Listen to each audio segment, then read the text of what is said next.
Welcome to The World This Week here on France 24. I'm Mark Owen. It's our chance to digest the last 7 days of global events in the company of 4 editorial minds with analysis and opinions to share and to spare. They are in no order of preference. Nico Hines of the Daily Beast joining us from London. Nico, a very good evening to you, sir.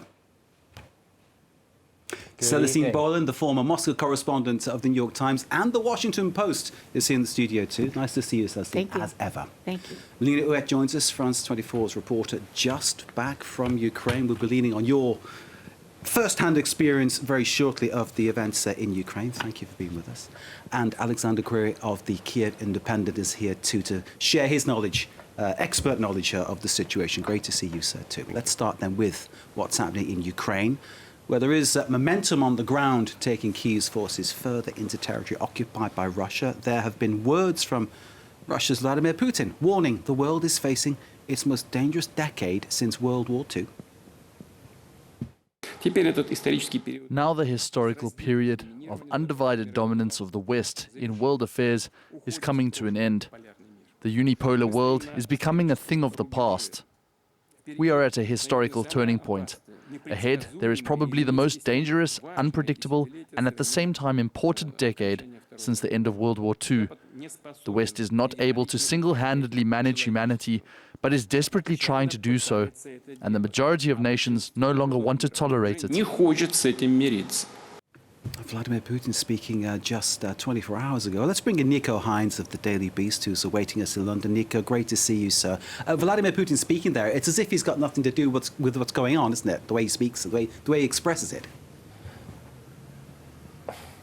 That's right, but I think the alarming thing is that, you know, if anybody knows the answer as to what the next decade holds, certainly the beginning part of the next decade, it's probably him.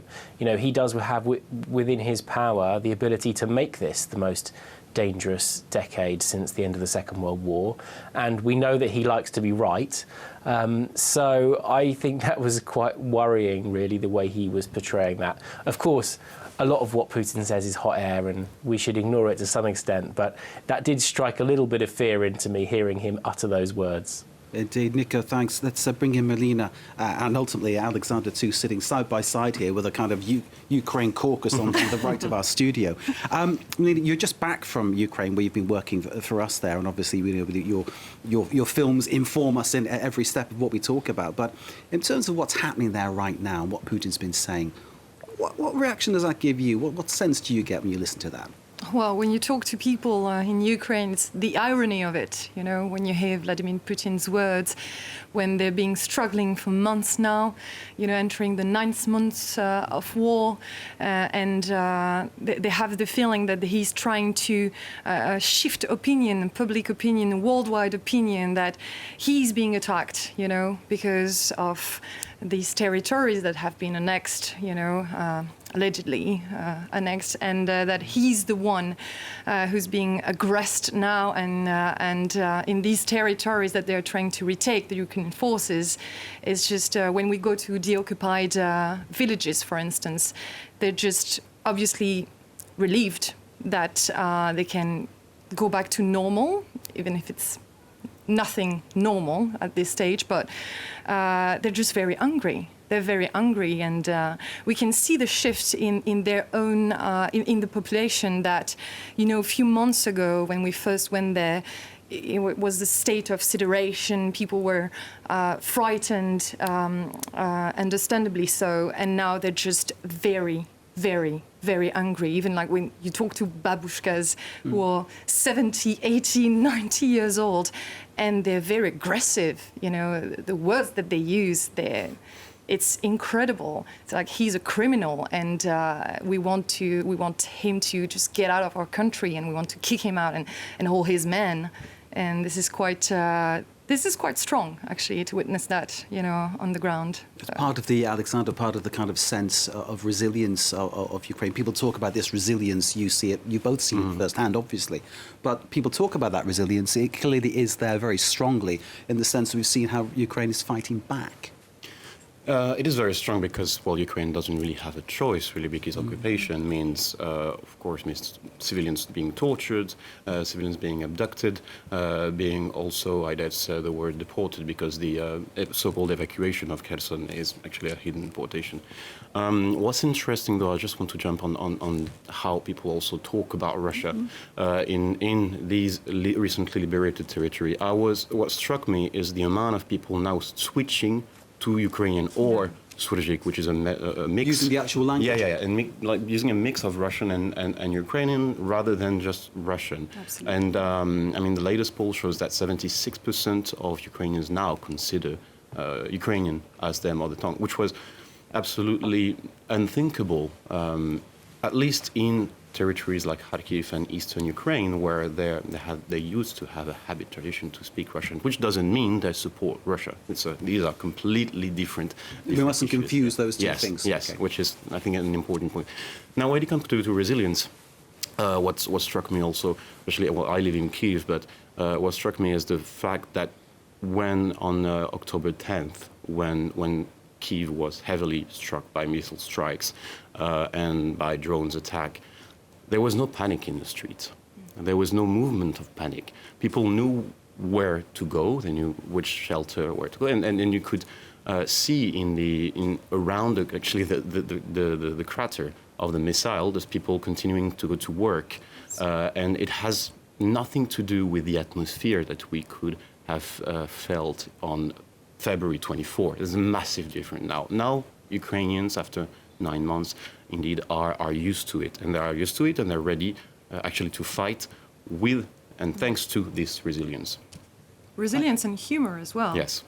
Gallows humour, I think, is probably the way to describe it. The Ukrainian Foreign Minister Dmytro Kuleba has sent a message to his Iranian counterpart to say stop supplying Moscow with arms, with drones. And one senses that the denial is already coming from Tehran and Moscow about that one, Celestine. We heard Vladimir Putin earlier with his...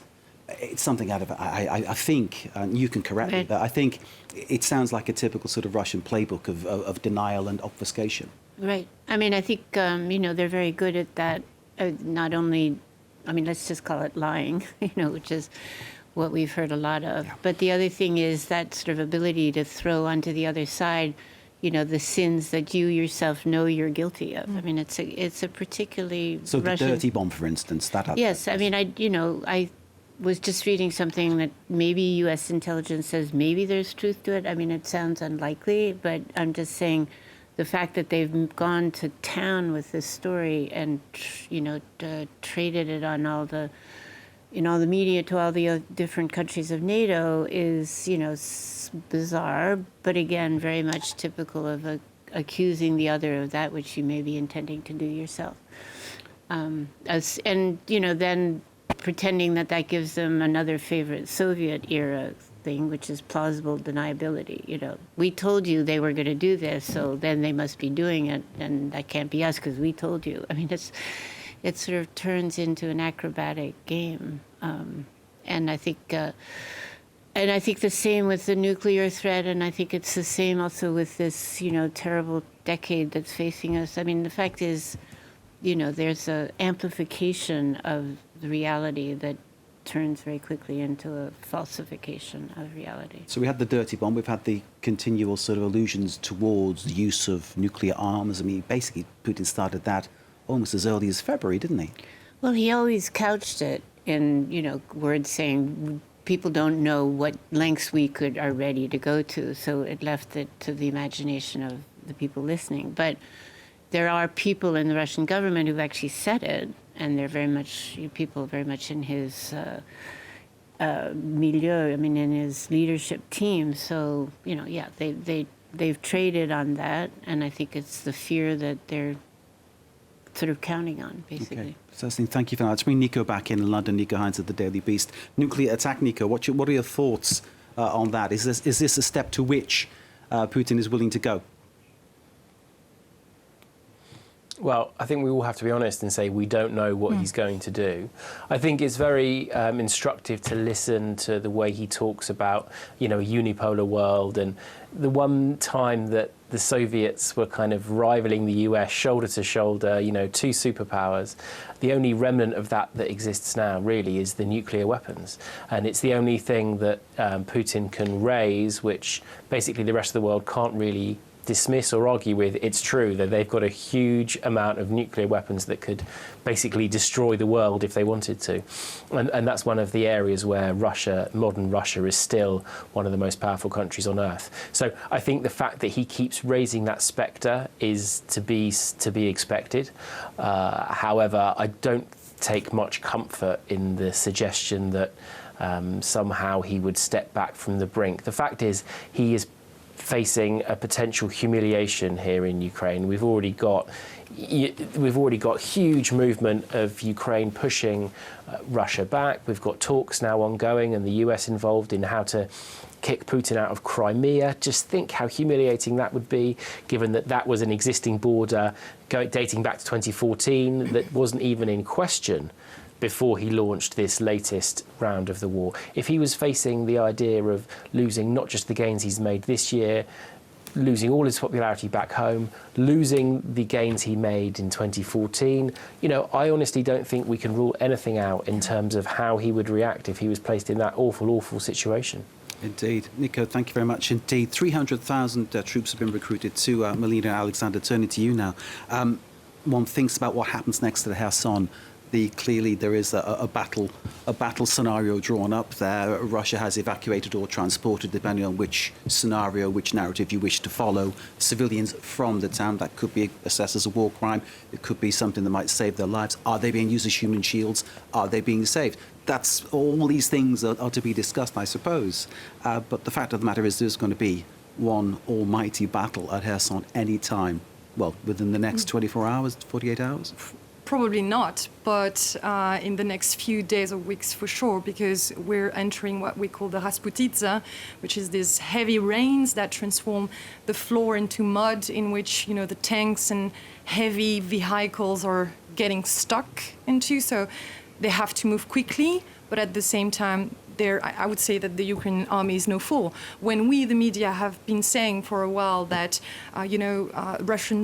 Russian troops are withdrawing and that it might be the sign of potential, distress or fear, they know that it's not the case. They know that it's also a strategic withdrawal and that it might be a trap, and they're experts on that, because what they've done in eastern Ukraine was nothing other than that. That they've said for months, we're going to prepare this counteroffensive in southern Ukraine, and so Russian troops have been moved from the northeast all the way to southern Ukraine, and then they actually gained back territory in Kharkiv region, and so they know that they have to be quick because of the temperatures and the weather, but they also know that they have to think strategically. This is an agricultural land, Kherson region. So this is hard. You're visible from everywhere. You've got irrigation canals that have been used by the Russian troops as trenches. So it's strategically, you have to think clearly, what are you going to do? We estimate, and I talk under your supervision, that there are 20,000 men from the Ukrainian side in this region, and probably actually 40,000 and 20,000. 40,000 that have been recently. 40,000 and 20,000 Russian men who are not just what we call in French chair à canon. They're also officers there. So it's their best men that they've put there, Russians. So on cannon fodder. Yeah, absolutely. That was a term. Well, no, it's a horrible thought, because obviously the idea is that they're just there to be killed. Which is so we've seen that before. A deep tragedy. We've seen it in so many times in war, haven't we? I'm wondering, Alexander, though, about the annexation of Kherson, of Zaporizhia, of Donetsk, of Lugansk, and of course before that of Crimea. Russia would tell you that the people there wanted that to happen. We here think, well, that can't be true. You're in the middle of it, you've lived it, you've breathed it. What's the situation? Well, first, I'd like to point out an important point. You can't really annex what you can't control. So Russia doesn't control half of Kherson. doesn't control half of Zaporizhia, doesn't control even the city of Zaporizhia, which actually gives the name of the Zaporizhia Oblast, which is, it already started losing Liman in the Donetsk Oblast, which was also one of the, the prize of sort of this campaign, allegedly according to Putin. So, no, at the end of the day, I believe these things shouldn't be taken really seriously. But then it comes back to, Russia's playbook and sort of this denial of reality, really. And the problem is that you can't really, you can't really fight reality that long, because at one point, if a humiliating defeat happens in Kherson, it will happen anyways, and Putin can say, oh, well, it's still our territory whether we annexed it. Well, no, because you're not here anymore. So you can hardly say and claim that you annexed it. Now, when it comes to people there, about their support for the annexation, obviously these elections, so-called elections, and these annexations were a fraud. We also the UN said cameras, and also let's attribute that the UN said they're a fraud. It's not just you; it's the UN. And inhabitants that you talk to, they're like, okay, so they came, with weapons. Yeah, exactly. They literally come door to door and tell you what, which. Can we pause you and move on to the idea of reconstructing Ukraine? Because obviously there was a big meeting in Berlin which hit upon this idea that it could cost as much as 500 billion to rebuild, depending on what Russia does next and the depth of the destruction that follows, Celestine. So this idea of reconstructing, how does one begin to think about that in the present circumstances? Well, not to mention that supplying Ukraine with the weapons it needs is also costing a lot of money. And it's costing money at a time when a lot of countries are worrying about whether they have enough money to keep gas prices down or heating in their houses. So I think that's the real challenge coming up. Just in the last 3 weeks in the United States, we see a weakening, signs that this kind of coalition in favor of helping Ukraine, which always was saying that it should not be a blank check, but the fact that both Republicans and then the Democrats withdrew their statement, but the fact of the matter is, it's true. It'll be a big check, and at the end of the day, that's the trick. We would like to say that Russia will pay that check. Yeah. But that's the one thing that I think we can't, No, we can possibly sort of say with any certainty that would take place. Right. Also, the figures that you're giving, it's up to this point. Yeah. But, the war is far from finished. Yeah. Can I just put that point to Nico, of course, Nico Hines, who's of the Daily Beast in London. Nico, this reconstruction thing, it's a great and good idea, but at this present moment in time, as Melina was just pointing out, we don't really know how much this is going to cost, do we?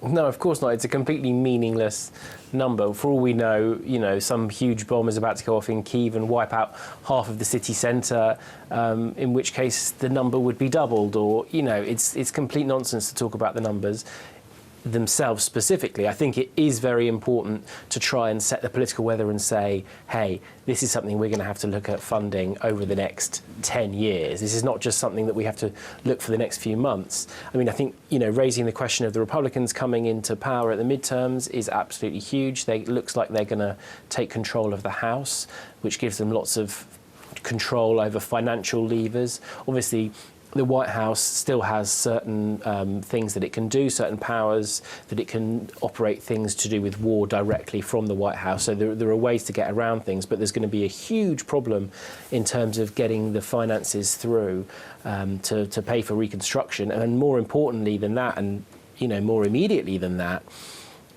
if Ukraine is going to win this war, it's going to do so with money and weapons and expertise and potentially aerial support from the West. And that is going to cost tens, hundreds of billions of pounds, billions of dollars. And if the West is going to not pay for it, then there's only going to be one winner of this war, and that's going to be Vladimir Putin.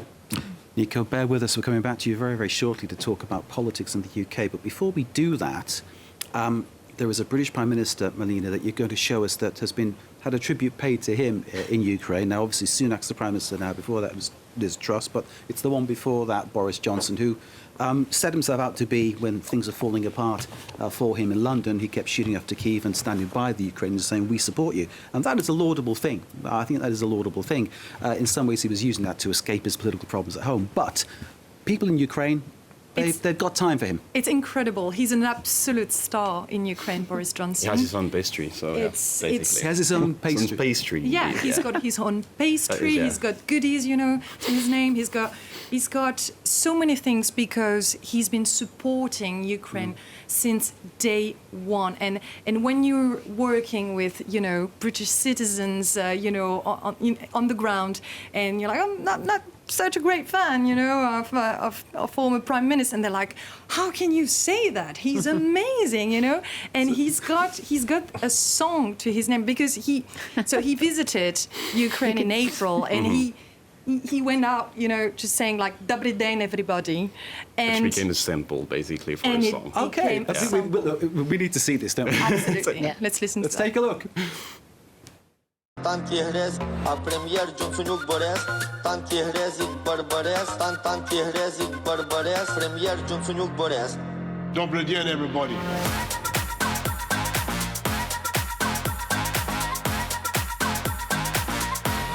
Slava Ukraini. Dobry dien, everybody. There we go. So Boris Johnson's tribute there in Ukraine. Let's move on then to the British political scene. Ready for Rishi was his campaign slogan. Rishi Sunak's become the first ever Prime Minister and major party leader of colour in UK history. The Conservatives are trailing the Labour Party, that's the main UK opposition, by some 30 points in the latest opinion polls. Working families are struggling to make ends meet. Energy bills going through the roof, no exaggeration. The hangover of Brexit isn't going away anytime soon. The question perhaps is not ready for Rishi, but is Rishi ready? One clip haunts him, the one where he boasted of making money, taking money rather, from the poor to give literally to the rich. I managed to start changing the funding formulas to make sure that areas like this are getting the funding that they deserve. Because we inherited a bunch of formulas from the Labour Party that shoved all the funding into deprived urban areas, then that needed to be undone. I started the work of undoing that. Whoops. Nico Hines. This man, Rishi Sunak, is richer than King Charles III. Does he understand what ordinary people are going through? He's twice as rich as the king, which is quite remarkable, really. Potentially one of the wealthiest politicians we've ever had in this country. None of it he earned himself. He married into a very wealthy Indian family, and his wife is actually the one with all the money, and also the kind of wandering international roots. She doesn't seem to pay tax in this country. The two of them both had US green cards as they figured out ways to, I think, what's the polite way of saying it, to get around some of the taxes that are required in the UK, which, when it all came out in the papers last year, did not go down very well with British people, because he was the Chancellor of the Exchequer at the time, which is the Finance Minister. It was his job to collect the taxes, and he wasn't paying the taxes himself, or certainly his family wasn't paying the taxes. And I think that is a fundamental problem for him that is not going to go away. Britain, like pretty much every other country in the world, is facing a cost of living crisis to do with the energy costs. But in this country, it's even stronger and more of an issue because of Brexit, because of our once great trading partner over there in the EU no longer has such fluid trade routes for us. So we're paying more for everything that we consume in this country because we don't make enough of it ourselves. And so Rishi Sunak, who was a big Brexit backer, is going to have to figure out a way to convince people that even though he has made them poorer through Brexit, even though he doesn't want to pay his taxes himself, even though he's never wanted for anything in his life, he's the guy that can solve these problems for the average, hungry, cold pensioner in this country. And it's going to be a pretty tough sell for him. Nico, thank you. Celestine Boland, can I get your thoughts on Rishi Sunak? Clearly, as we've had it described by Nico, he's got a lot of things going for him in terms of his personal situation. How that plays politically is another matter, isn't it? Yeah, no, I mean, I'm struck by this, particularly since Nico lives in London. But I think the good news is he is something of a beginning because it's the end of what was before. So, I mean, the fact that he can capitalize on Liz Truss's complete and utter failure is good news for him. The fact that he can bring some rationality into the budget process as well as the budget itself. I'm not an expert, but it does seem that he's very good at figures. He's actually very good at detail and seems to, have that confidence that comes from that. I mean, I think he didn't grow up rich. So, to that extent, he married rich, but he, made a lot of money at Goldman Sachs, which isn't necessarily anybody's favorite former employer. But I mean, the fact is, you have to know your stuff. I think we could say. And his great advantage is that, Celestine, he was the man who said during the actual leadership battle with Liz Truss that her plans economically would be a disaster. And he was I think he right. described it as fantasy economics. So Right. that's one thing he's got going in his favour, Right. I suppose. Right. And he was right. And he's there to try to fix it. I mean, the problem was being said that, some of the problems he has to try to fix were ones he contributed to as a member of Boris Johnson's government. So that won't be forgotten, I'm sure. Melina, any thoughts?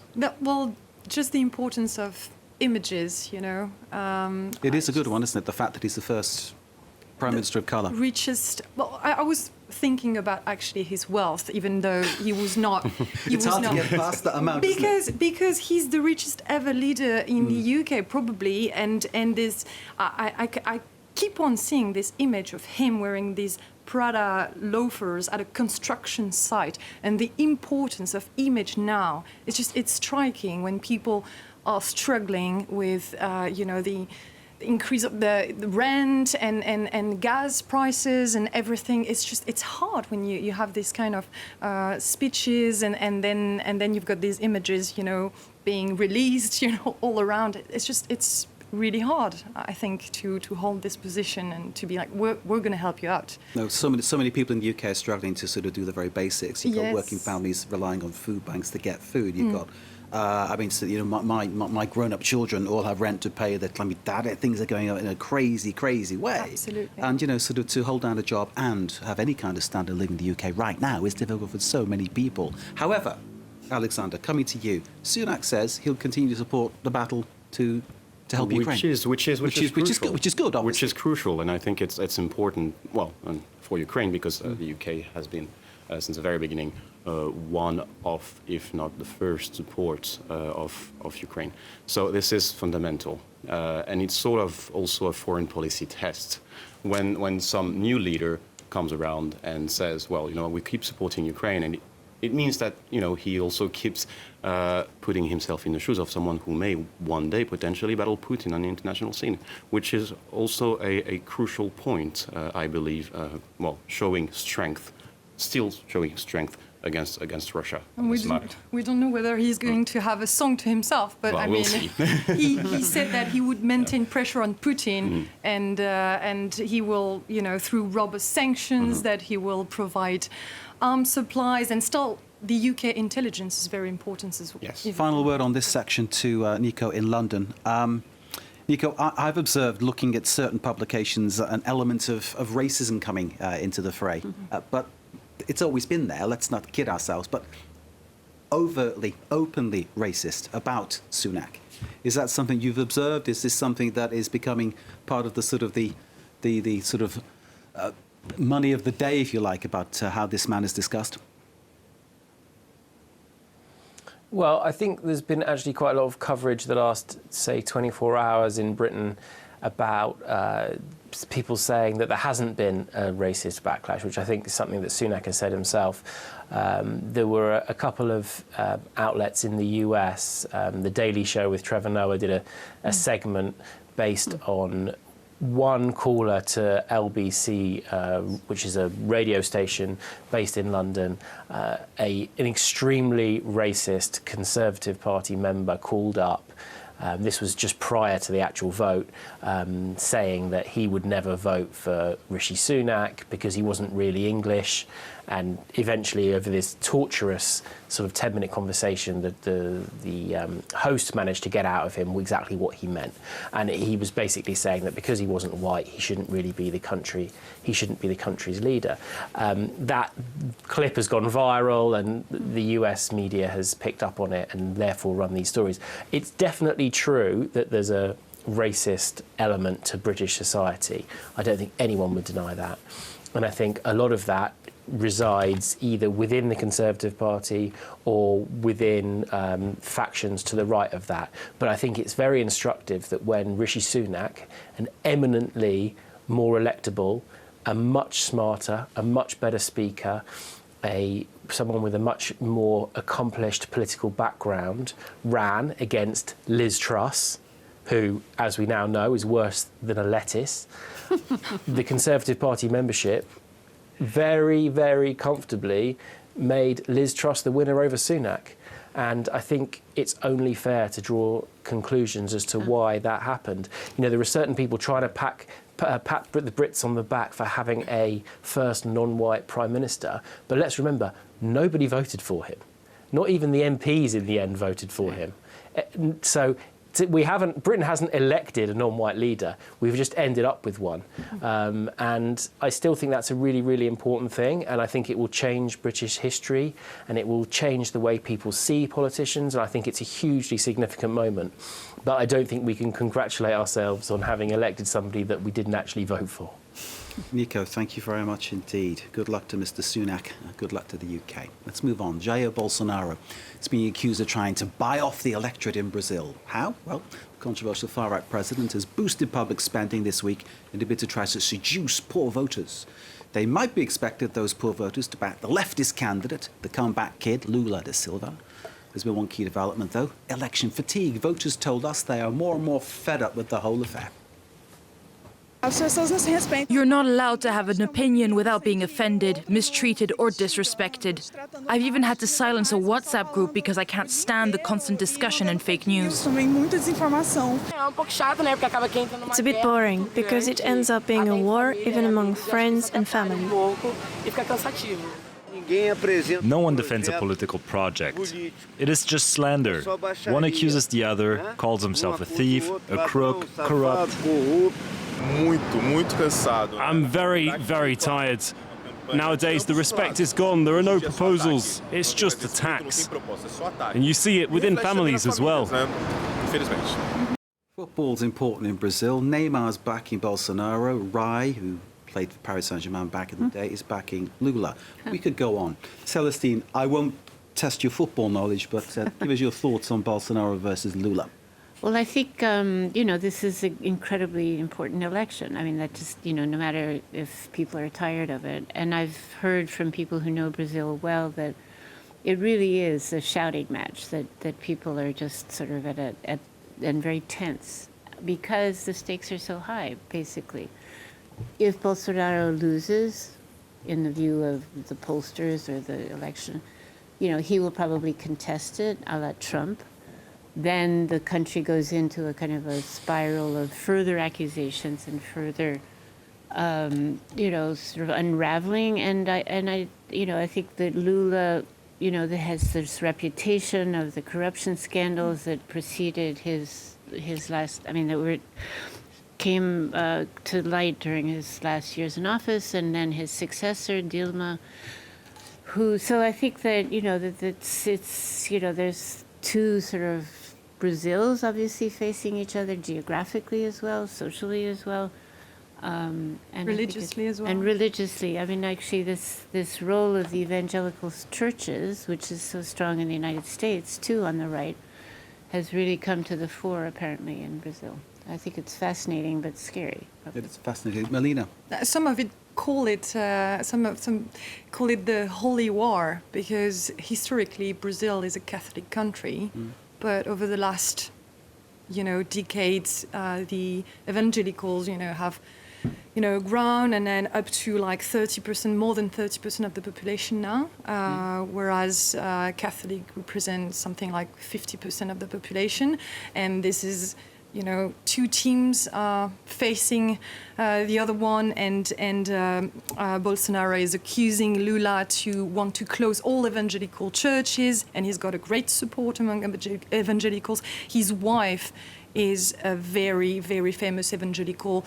She's following him everywhere on this campaign. She's making claims that are absolutely incredible, like that it's written in the Bible that people should lean towards the right. Only intelligent people would lean toward the right, and only foolish people would vote for the left. Obviously, the Bible has no mention of that, but somehow it Not works. in the Bible I've read, anyway. Absolutely, but this is really interesting to see. You were talking about the evangelical in the U.S. It's the situation is very similar to what happened with Donald Trump. He contested the election, and obviously, Jair Bolsonaro, if he loses, will contest the election, and we don't know if we're going to have the repetition of the Capitol siege or attack, in Brazil. So, Alexander, Lula, man of the people, can that swing it for him? He's in the lead in the polls at the moment. He's indeed in the lead of the polls, but I think I would tend to see sort of the situation, I want to say, from an Eastern European point of view, right? Because there is this sort of trend, so to speak, of authoritarian regimes, growing and growing stronger and trying to grow stronger all around the world. We are thinking about Xi Jinping, who's basically in for yet another mandate. And we have in front of us, all the different stages of such regime rising into power.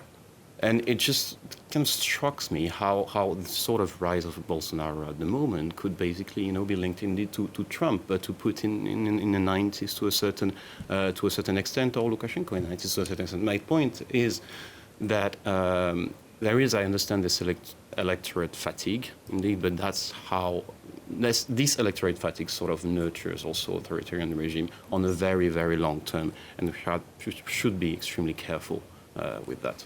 Okay, full coverage of the second round, of course, over the weekend here on France 24. We need to move on to Iran. I sense Nico has things to say, but sadly, sir, time against us on that topic. Moving on to Iran. Protests over the death of Mahsa Amini continue there. She died, of course, in police custody on September the 16th after being arrested over how she did or didn't wear a headscarf. She's become a symbol for change in Iran. More and more demonstrators have been taking to the streets of the towns and cities, even villages, calling for the regime to be changed. According to Tehran, though, nothing's wrong. And we, the free media, are making it all up. Let's take a listen to a gentleman who spoke to us earlier this week. So is anybody calling for change in Iran? That's the issue here we're looking at on the back of what happened to Mahsa Amini, which you say was natural causes. Yes, and not what I say, what the physician said, what the autopsy said. Yes, and many people in France... Do you understand why people are skeptical about your discourse and your narrative? People in the West who watch France 24, yes, quite possibly. In the United States, overwhelmingly, people are dismissive and skeptical about your reports. There we go. We gave him his say, and he had it. Nobody believed what he said, and obviously the evidence we find coming in from all sides points to, away from what that gentleman is saying. Nico, I'll give you a first hit. Iran, the situation there. We don't see the protests sort of dying down at any point, but do we see regime change on the horizon? I certainly think this is the most dangerous point for the regime since the Islamic Revolution, 1979. And I think it's something that's going to be very difficult for them to turn back. I don't see an immediate collapse of the power structures there. There's such huge entrenched power of the regime has. I think, that last revolution took about 13 months to happen, and so far we've had 1 month of protests and calls for change. So I think you have to look at it in that wider context. But I do think that there's a really difficult moment coming up for Iran now. They've got only the second leader that they've had in that period is seemingly very sick. He's in his late 80s. He wants to hand over power, rumour has it, to a son of his who isn't particularly popular. Now, when it comes to handing over power, which could happen, any day now, he could die any day, we don't know, that's going to be an incredibly fraught moment, and the crumbling legitimacy of the of Tehran right now means that that next leader is going to have a hell of a job to try and retain the authority and the control over such a widespread and disparate movement of people calling for an end to this Islamic experiment. Nico, thank you. Alexander, Mahsa Amini dying in police custody has become a symbol of something so much bigger that's going on in the country. Indeed, and her death is terrible. Yes. Let's make that clear. But it's taken on a bigger, even bigger scale. It is taking on a bigger step, and it shows, what real courage when it comes to stand up in front of the authoritarian regime, how it looks. And indeed, unfortunately, such revolutions are indeed extremely bloody. Ukraine has had its fair share of that kind of events. So there's sort of let's say, a continuity between those two countries. And I'm also jumping on that because today Ukraine does has an interest of seeing the regime of the mullah going down. Because, well, if actually this regime collapses, there will be less Iranian drones launched on Ukraine. And so if a democracy finally works in Iran, well, it also cuts off one of the main allies of Russia in the region. That is indeed very important, not only for freedom, indeed, but like for the whole stability of this region and the world. Alexander, thank you. We're adding another story which was unscheduled, but events are such as they are. A very important gentleman in the world of music has passed away. Rock and roll star Jerry Lee Lewis. You may be familiar with his song Great Balls of Fire, singer known for outrageous style and outrageous personal life. He's died at the age of 87. He was one of the originals of rock music. His trademark style, playing the piano, much imitated, never surpassed. Let's hear Jerry Lee Lewis giving some advice to any would-be rock and roller. Well, my advice for musicians today would be if they're going to get in this business, they better roll their sleeves up and work real hard, because it's not an easy business. And if you're going to pick your guitar, you better be ready to pick. I grew up listening to Jerry Lee Lewis because my dad was a real fan. Can I turn to you? Because when we spoke at the beginning of the program, Right. this had happened, you went, oh. Oh, no, Yeah. I know. I mean, I think it's another, one of our idols. I mean, I may date us just a tiny wee bit, but I'm proud. There's I'm not something about his music which kind of like transcended. is timeless, Transcended, yeah. Great Balls of Fire, what a great song. Amazing song. So, I mean, sad. Very that sad. he's gone. Alexander. Well, I mean, the tattoos, and also by definition, yes, of course, a big fan. So yes, indeed, a sad day indeed for music. Yeah. What would you describe as his importance to rock music? And obviously, people talk about pioneer, but what do you see in other acts today that maybe sort of is directly from him? I don't really know. It's just like it's mostly about his scenic presence. He had this sort of way of just lighting everything around. It was actually insane. So yeah, I think insane would be the good word. Okay. We need to leave it there. Thank you very much, Steve. Thanks to Nico Hines of the Daily Beast who joined us from London. Thanks to Celestine Boylan here in the studio, former Moscow correspondent for both the New York Times and the Washington Post, and fan of Jerry Lee Lewis. Thanks to Melanie Huet, our reporter just back from Ukraine. Great to see you. And thanks to Alexander Courier of the Kiev Independent, who also is a big fan of Jerry Lee Lewis. Thanks to you all for watching. Stay with us. More news to come here on France 24. Thank you.